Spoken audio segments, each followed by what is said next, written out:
In 2002, nearly 40 years after Sidney accepted his Academy Award, I took my place in the Kodak Theater for the Oscar ceremony. On that evening, Sidney, who was seated in the balcony with his family, was to be presented with an honorary Oscar.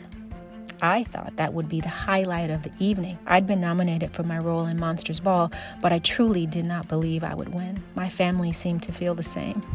No matter what happens, they told me, you've already won. Nobody can take this moment away from you. Deep down, they felt as I did, that some other name would be called. In fact, I'd already made peace with that. My fellow nominees were so talented that if any of them had earned the gold, I would not have felt robbed. I was so persuaded one of them would win, I didn't even prepare a speech.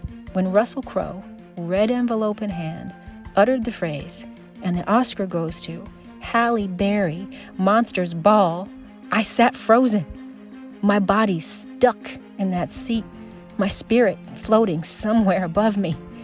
Get up, you gotta get up, my manager urged me.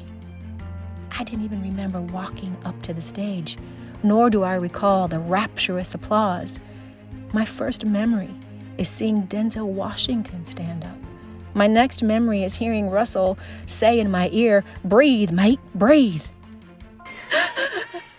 Oh my God. In the absence of a written speech, my subconscious came pouring forth, a mix of gratitude and astonishment, a recognition of those who paved the way, just as Sidney had.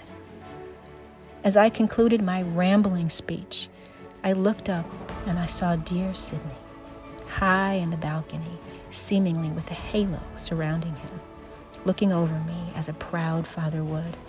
Our paths had crossed all those years earlier when I, wide-eyed and frizzy-headed, watched him in awe in my living room. Decades later, in the arena, our lives became inextricably connected. He, the first black man to garner a leading man Oscar, and I, the first black woman to accomplish the same in my category. I was as tongue-tied in that moment as I was when I initially met him, and as moved as I still am when I watch his films. History will remember Sidney as a giant of the screen, a legendary actor and director, a performer whose enormous talents were eclipsed only by his kindness. I will recall him as my first mirror, the true measure of a man, and I will forever see him as the angel in the balcony, watching over all of us.